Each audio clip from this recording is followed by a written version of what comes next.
Hi boys and girls, it's Miss Teresa again. Good to see you. We have changed our month. We've left April behind, hopefully for a new, better, happier month of May. April showers bring May flowers. So we're in May. It is Friday, the last day of our week, and it's this number because we just moved into it. Yes, that's correct, number 1, and you can all count to 1. Good job. What I want to do today is I want to compare and contrast the book, The House That Jack Built, and the video that you watched on my last video. The video that was within my video.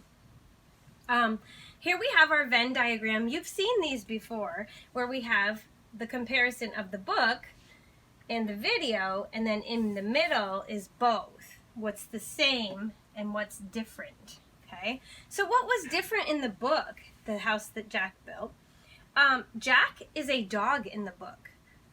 Jack is, it's called personification, where we give the character person-like traits. So we made the dog like a person and the dog built the house.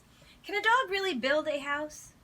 No, that's silly, right? Dogs can't really build. But in the book, it was a dog.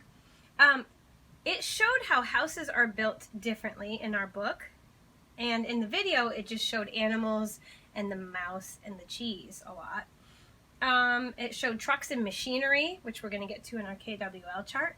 And it was a different author. The person that wrote the book was a different author than the person who did the video, okay? And this video was derived from a chant way back in the 1600s, I believe. And what was the same in both the video, the book and the video? Jack was the same. The name was the same, Jack. The house, it was about a house, right? So that was what was the same, okay? Just want to go over that Venn diagram quickly with you. As for our KWL chart, I am excited to tell you we are finished learning about buildings. It was fun, but it's now over, coming to a close. So we're going to talk about our KWL chart. What we knew ahead of time, right? Buildings have doors. It can be a castle. They are big. You can live in them. Places.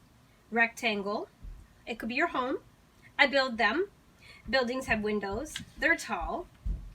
There's different types, towers, skyscrapers, houses, different sizes. They're made of different materials. Some buildings are short, some buildings are tall. Buildings are made of bricks and wood. They have doors and windows. They have steps, and there are multiple levels. So you guys knew a lot about buildings already. What did you want to learn under our W for want? What did we want to learn? What is the tallest building? Well, we did not learn that in our study. However, if you ask Siri, like we do in the classroom sometimes, hey Siri, what is the tallest building in the world? What is the tallest building in the world? Here's what I found from wikipedia.org. The tallest building in the world, as of 2020, is Burj Khalifa. The Burj Khalifa, and that is actually located in Dubai. So it's not in our country, okay? If I had the map here, I would show you, all right? How big can buildings get? I put it varies. It depends on what kind of building you want. Are you building a house? You want it this big. Are you building a huge skyscraper in the city? You want lots and lots of different floors, like 20 floors, 30 floors, then it will be tall. So it just depends on what kind of building you want and where you're building it.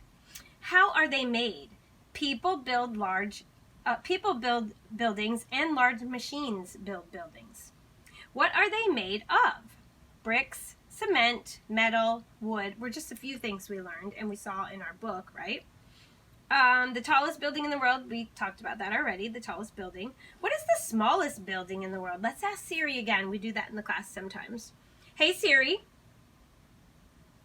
what is the smallest building in the world? Okay, I found this on the web for what is the smallest building in the world. Check it out. The smallest building is the Newly McMahon, which is in Texas. Texas is in the United States. It's a state like Pennsylvania, very southwest of Pennsylvania. Okay, that's where that's at. And how are buildings built, which we kind of answered up here? People and machinery. So I hope you've enjoyed our buildings lesson. I really enjoyed it. The next lesson we're going to move into is kindergarten, getting ready for kindergarten. Now, some of you might think, I'm not going to kindergarten, Miss Teresa. That's not for me. Boys and girls, there will be things for you to learn in this lesson besides the friends that are going to kindergarten. We're going to do a chart that shows a graph that shows who's going to kindergarten and who's not. Okay, and we're going to count together. And we're also going to learn about where you're going to kindergarten. What's the building look like? Have you ever been there? Have you seen their playground, right? So we're going to talk about that. So the next time we meet, we'll be discussing kindergarten. Okay, boys and girls, that's all I have for you today. Have a great day and have a great weekend.